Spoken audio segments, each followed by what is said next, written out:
Egypt, land of the pharaohs, inspiration for hieroglyphics, 80s pop songs, and at least one Nicolas Cage movie. In this two-part video series, you'll join us on our overnight stop on the Norwegian Viva Cruise Ship, including visiting the pyramids and walking around the city. Expect 5 hours on a bus, buckets of sweat, and some, let's call them memorable encounters on the streets of Alexandria. Did I bring sunglasses? No.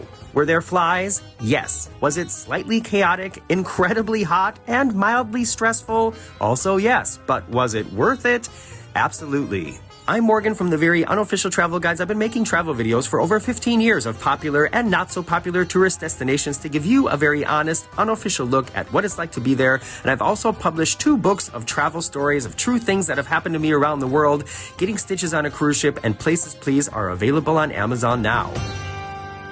Good morning, everybody. We just docked in Alexandria, Egypt, a very exciting port for me, someplace I've never been to using any kind of transportation, but most definitely also not with a cruise ship. It's also not a typical port for Mediterranean cruises. It's not one that you'll usually find on a list, and it's definitely the most exotic port on this cruise that we are on here on the NCL Viva. Sun is rising here. It looks kind of smoggy. There's a lot of hustle and bustle down in the harbor.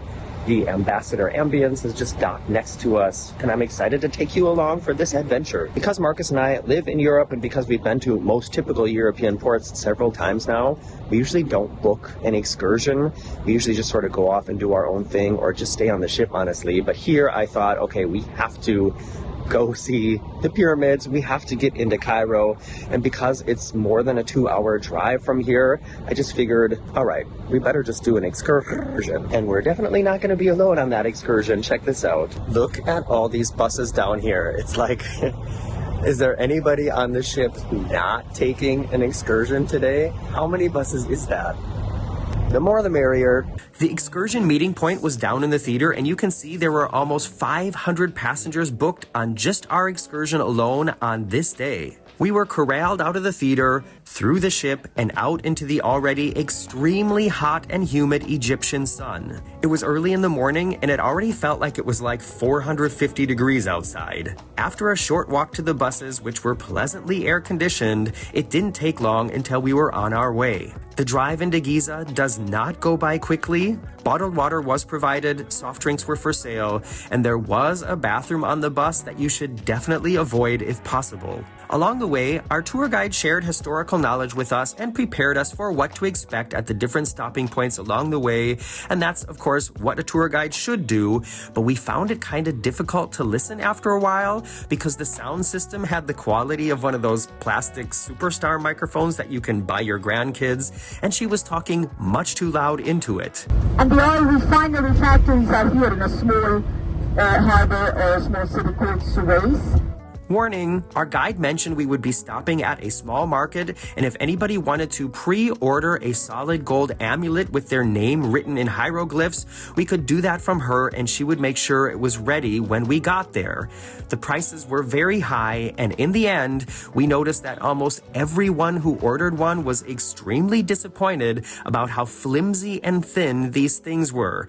My advice is, don't ever buy any jewelry until you've actually seen it. The side of Egypt we got to see from the bus was an interesting mix of familiar and strangely foreign. We passed modern-looking hotels and shopping malls, but there were also small vans packed full of people and hitchhikers literally walking across traffic on the multi-lane highway. Each bus in our convoy had an armed guard sitting up front, and at times, I felt a little worried that if we got a flat tire, our vehicle would be disassembled by Jawas before we could get help. Eventually, the bus turned a corner, went under a bridge, and when we came out the other side, we got our first glimpse of the breathtaking pyramids of Giza. Our guide mentioned we would be stopping at 3 different places before lunch, 1 for pictures, 1 to explore close up, and the final stop for the Sphinx. It did take us exactly 2.5 hours to get here, and the bus ride was comfortable. Our tour guide gave us several little history lessons on the way here that were quite interesting, and the first place that we stopped here does have Morgan-approved modern bathrooms. She said we're going to stop here for about 20 minutes and then hop back in and get a little bit closer. Eyes on my legs. The bathrooms are not free. We gave him €2 for the both of us. People were giving him dollars. People were also giving him Egyptian pounds. You just kind of have to like make a small donation to use the toilet. Now, of course, I knew that these structures were big, but I wasn't prepared for how big they actually are. These are truly massive, and you can't really get a good feeling for how big they are until you're standing there looking at them in person. It's amazing to think they were built all those years ago, and I still don't understand when they installed that mummy-themed boat ride in the basement that somebody told me about. The drive from the first stop to the second stop only took about 10 minutes, and it felt great to get another cool blast of air conditioning before getting out to explore the ruins close up and get hassled by many more trinket sellers. The second place where we stopped is just a little bit closer to the pyramids. And one thing you have to be ready for is that there are peddlers everywhere. As soon as you stop to take a picture or talk or do anything, somebody's going to approach you and try to get you to buy something or offer to take your picture, ride on their camel. You just have to be ready to politely and firmly say no, or we're just kind of ignoring them. But some of them have been very persistent, so just be ready for that. There are stones laying around that I'm sure used to be part of the pyramid or part of some sort of building here, and it's possible to just walk around here and explore it on your own. This is maybe an old street or part of an old tunnel that led to or from someplace important. This is about as close as you can, I think, officially get to one of the pyramids. They have this fence set up here that other people are just sort of ignoring, but it's so massive. Like, look at how far up it goes. I am not going to be climbing over the fence to touch the pyramid because I definitely don't want to bring the curse of the pharaoh home with me. Oh, camels. We were offered a camel ride from the bus driver or from our tour guide. She said this is the place to do it. Costs $10 or €10. Takes about 20 minutes. I'm not interested in riding camel. I'm just fine using my own legs to get around. This is not a kind of tourist attraction that I want to take a part in. There's also the ruins of something else here. I'm assuming that that used to be the Starbucks, and that's probably either a Taco Bell or an Olive Garden. And I'm not sure where the gas station was, but it's probably one of these places. Looks like it's been closed for a couple of years, so I don't know. Maybe somebody will buy this up and put some new life into it eventually. From this side, you can get a little better view of how smooth the outer shell of the pyramids used to be. This is all pretty much worn away by now, and apparently, as many rumors say, the top part of it also used to be covered in gold. At the pyramid here on the other side, it's not roped off on the one side of it, so if you want to touch a pyramid, you can touch a pyramid. There's a sign that says no climbing, and there's also like an unofficial guard dog we saw climbing up and barking at people. I am not touching a pyramid. I am not touching a pyramid. I am touching a pyramid. This side of this pyramid seems to be a little bit more intact. The stones seem to be less worn down, and looking up at it seems like less of a chance that one of them is going to dislodge itself and come tumbling down here. And we're going to keep walking over this way to see if we can find the single rider line or the fast pass entrance, just so we don't have to wait so long for the ride that's inside. Really looking forward to the splashdown part of that because it is hot out here. So, you know, of course, advice. Make sure you drink enough water, wear your sunscreen, wear real shoes, not flip-flops or sandals. Honestly, don't ever wear flip-flops unless you're going to the beach. And don't take my example of not bringing sunglasses. I don't have any good prescription sunglasses at the moment. What I should have done is put in contacts and then just wore the cheap plastic sunglasses that I have, but for some reason I decided not to do it. Big mistake, because not only is it sunny from like above where the sun is in the sky, sorry, like I have to explain where the sun is, sorry about that. The sand and the rocks are also very light, so it reflects up and it just feels all together really bright. So maybe wear a hat, definitely bring your sunglasses. If you walk a little bit further away from the parking lot, there are plenty of places to really just walk around and explore here. So if that's what you're interested in, there is a possibility. And like I said, you know, like this isn't a sidewalk. It's sand, it's rocks. It's not someplace you want to be walking in high heels. So I guess this is the ride entrance, but I don't see a waiting time here. So we're gonna try to download the app, see if we can figure out how long we'd have to wait. Because we have to be back on the bus in like 35 minutes, so I don't want to be like stuck on the ride and then miss the bus, you know? Maybe we just don't do the ride. I'm actually surprised that so much of this is just sort of like standing around here and, you know, but like it's been here for how many thousands of years and how many thousands of people have walked around here. It's fascinating. It's really cool to be here. I'm glad we did this now. Over here, there are still even some like intact hieroglyphs, which is pretty cool.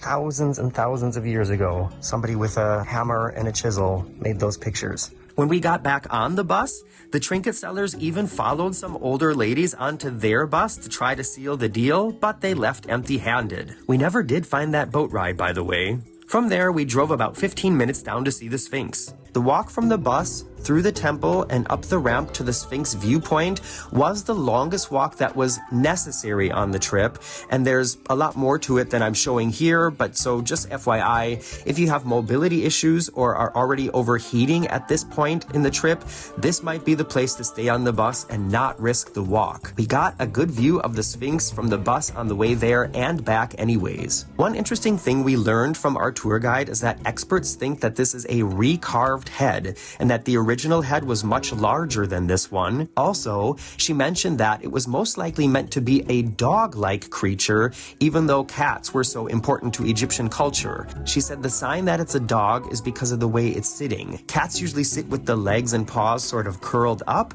but dogs sit with them stretched out straight, like this. Do you remember the time when we fell in love? From the area down by the Sphinx, you can really get a good perspective of how massive these pyramids are. I mean, check out the Sphinx here and look at the people next to the Sphinx, and then check out how far away this pyramid is. See the camels? They are on a hill between the Sphinx and the pyramid. I mean, do you see how huge this is? After saying goodbye to the Sphinx, we had about a 30-minute bus ride to the Move and Pick Resort for lunch. Unfortunately, a few other buses showed up at the same time, and it got really crowded really fast, with people cutting in lines, food running out and not being replaced quick enough, and a general feeling of hunger and chaos. This stop was included in the price of the excursion, and the food was a mix of local and Western fare, and what we did get to eat tasted good enough. It was also nice to use the modern restrooms and splash some cold water on our dusty faces before moving on to the next stop, which was a papyrus workshop.